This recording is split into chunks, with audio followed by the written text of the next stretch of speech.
Enak ya kerja di luar negeri, pasti gajinya gede, pasti banyak uang, pasti bisa beli sawah, bisa beli ini, itu, dan lain sebagainya. Maka akan dijuluki dengan sebutan bos Jepang.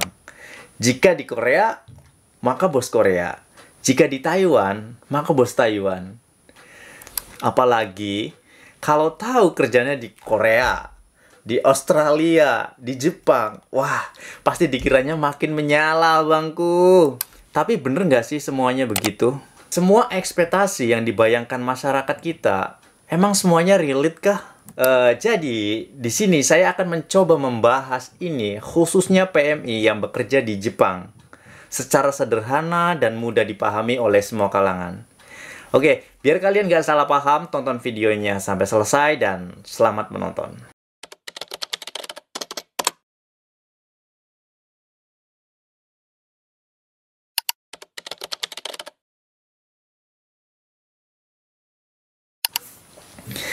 Halo semuanya, apa kabar kalian semua? Semoga kalian sehat selalu dan banyak rezekinya. Oke, jadi di video kali ini saya ingin sedikit bercerita mengenai sudut pandang masyarakat kita, khususnya di kampung saya, terkait para pekerja migran Indonesia yang bekerja di luar negeri, baik itu di Jepang, di Korea, di Taiwan, di Hong Kong, dan lain sebagainya. Yaps, saya sering mendengar kalimat seperti ini dari masyarakat. Ketika ada seseorang yang bekerja di luar negeri, pasti sering disebut bos. Itu kalau di kampung saya. Nggak tahu kalau di tempat lain. Nggak tahu, bisa jadi sama atau enggak, saya kurang paham. Contoh, jika ada seseorang yang bekerja di luar negeri, contohnya bekerja di Jepang, maka akan dijuluki dengan sebutan bos Jepang. Jika di Korea, maka bos Korea. Jika di Taiwan, maka bos Taiwan. Why gitu? Kenapa gitu? Kalian sebenarnya tahu nggak sih definisi bos itu apa? Sebenarnya dalam Kamus Besar Bahasa Indonesia, bos adalah orang yang berkuasa mengawasi dan memberi perintah kepada para karyawan. Yang artinya, bos adalah seorang pemimpin atau majikan di dalam sebuah perusahaan. Oke, jika kita kaitkan dengan hal ini, lah, kita kan di luar negeri kerja. Kita di luar negeri itu disuruh-suruh loh, bukan nyuruh. Kok bisa tiba-tiba dipanggil bos? Kok bisa coba? Oke, mungkin saya anggap ini adalah salah satu bentuk ekspresi atau apresiasi masyarakat kepada para pekerja migran Indonesia menggunakan ungkapan atau kata-kata kali ya. Ini poin 1. Lalu poin 2, ada juga yang bilang seperti ini. Enak ya kerja di luar negeri, pasti gajinya gede, pasti banyak uang, pasti bisa beli sawah, bisa beli ini, itu, dan lain sebagainya. Ya, entah itu kerja di Jepang, di Korea, di Taiwan, di Hong Kong, Malaysia, dan lain sebagainya. Hey kawan, please, kita itu kerja loh, bukan nyetak uang di sini. Emang sebegitu kerennya kah ekspektasi masyarakat tentang pekerja migran Indonesia yang berada di luaran sana? Mungkin yang ada dalam angan-angan mereka itu adalah gaji gede dan uang banyak gitu kali ya. Apalagi kalau tahu kerjanya di Korea, di Australia, di Jepang, wah, pasti dikiranya makin menyala, bangku. Tar dulu. Tapi bener nggak sih semuanya begitu? Semua ekspektasi yang dibayangkan masyarakat kita, emang semuanya relate kah? Jadi, di sini saya akan mencoba membahas ini, khususnya PMI yang bekerja di Jepang, secara sederhana dan mudah dipahami oleh semua kalangan.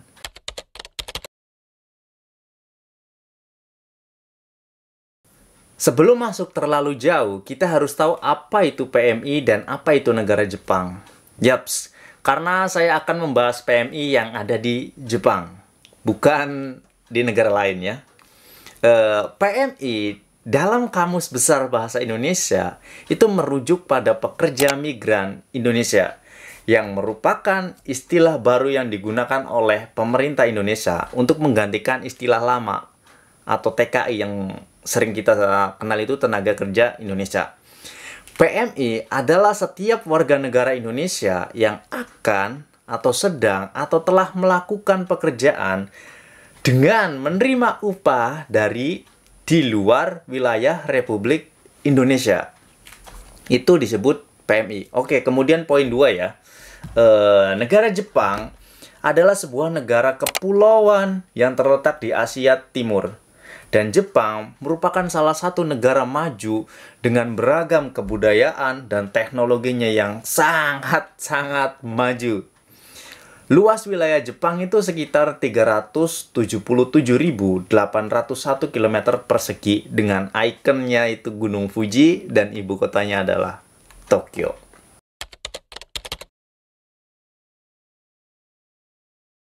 Saya ingin sedikit sharing mengenai sudut pandang atau ekspektasi masyarakat kita mengenai seseorang atau siapapun yang bekerja di Jepang khususnya, lalu terbesit dalam pikirannya, wah, kerja di Jepang nih pasti gajinya besar. Wah, kerja di Jepang pasti banyak uangnya.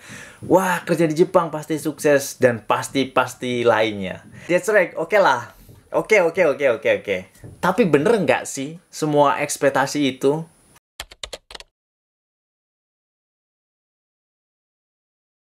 Banyak orang Indonesia yang beranggapan bahwa bekerja di luar negeri, khususnya di Jepang, karena saya sendiri di Jepang, secara otomatis membuat seseorang tersebut itu bergaji tinggi. Kadang dibilang sukses, kadang dibilang banyak duit, dan lain sebagainya. Ayolah kawan, setiap orang itu memiliki masalah dan rezekinya masing-masing. Yang artinya, nggak semuanya itu sama dan benar. Jadi, tidak semua pekerja asing termasuk orang Indonesia mendapatkan gaji besar di Jepang. Ada juga yang gajinya pas-pasan. Bahkan ada yang lebih kecil dari ekspektasi sebelum memutuskan kerja di Jepang. Banyak faktor yang mempengaruhi besar kecilnya gaji. Contohnya mulai dari sektor pekerjaan, jenis visa yang digunakan, upah kerja yang berbeda-beda, ada yang dibayar per jam, ada pula yang dibayar per bulan, ditambah lagi biaya hidup yang mahal, dan sistem potong gaji yang memang ada di sini gitu.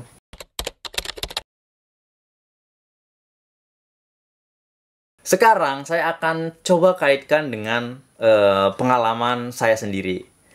Yaps, saya memang melihat langsung bahwa memang ada beberapa rekan atau teman saya yang gajinya itu memang tinggi.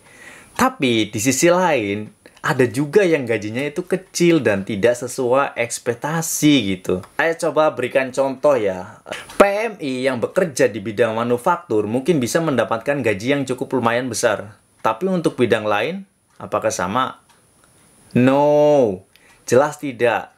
Bisa lebih besar, bisa juga sebaliknya. Malah kadang gaji yang diterima tidak sebanding dengan ekspektasi sebelum berangkat ke Jepang. Kenapa? Kalian tahu kenapa? Oke, saya bahas. Yang pertama, ya, karena di Jepang itu banyak jenis sektor pekerjaan. Mulai dari manufaktur, konstruksi, perawat, pertanian, dan lain sebagainya. Hal tersebut sangat mempengaruhi besar kecilnya gaji. Terus, yang kedua, ada juga jenis visa yang digunakan. Contohnya, visa Gino Jisusei atau yang sering dipakai siswa sekarang ya, itu namanya visa pemagang. Kemudian visa Tokte Gino atau dalam bahasa Indonesia itu pekerja berketerampilan khusus. Ada juga visa engineering, ada juga visa Gijinkoku dan jenis visa lainnya. Hal ini pun sangat mempengaruhi besar kecilnya gaji. Terus, poin 3, ditambah lagi biaya hidup di Jepang yang sangat-sangat mahal. Mulai dari kebutuhan hidup sehari-hari, kayak makan, dan lain sebagainya. Terus sewa rumah atau apartemen, bayar listrik, gas, internet, transportasi, pajak. Yang memang kewajiban kita itu semua. Dan pada akhirnya, membuat sisa uang yang bisa ditabung itu tidak sebesar apa yang dibayangkan orang. Jadi, bahkan ada cerita nyata, beberapa orang itu harus rela makan telur terus. Nggak pernah jalan-jalan, apalagi belanja buat nyenengin diri, padahal lagi di Jepang gitu ya. Supaya apa? Kalian tahu supaya apa? Ya, supaya bisa hemat dan bisa nabung. Itu alasan klasiknya. Dan kemudian saat pulang ke negara asalnya, bisa jadi bos beneran deh. Terus, ada juga teman yang pernah cerita dan bilang dia itu kecewa karena setelah dipotong biaya hidup, dipotong pajak, dipotong buat bayar hokeng, bayar internet, bayar nengking, gaji mereka itu hampir sama dengan bekerja di Indonesia. Itu pun dia belum hitung buat ngirim ke rumah. Jadi, persepsi bahwa kerja di luar negeri, khususnya di Jepang yang saya bahas ini, akan jadi kaya, itu tidak sepenuhnya benar, kawan. Ingat, garis bawahi, kalimat tidak sepenuhnya benar, artinya ada beberapa yang memang gajinya itu tinggi, walaupun sudah dipotong semua kebutuhan hidup. Jadi, kembali lagi ke rezeki masing-masing.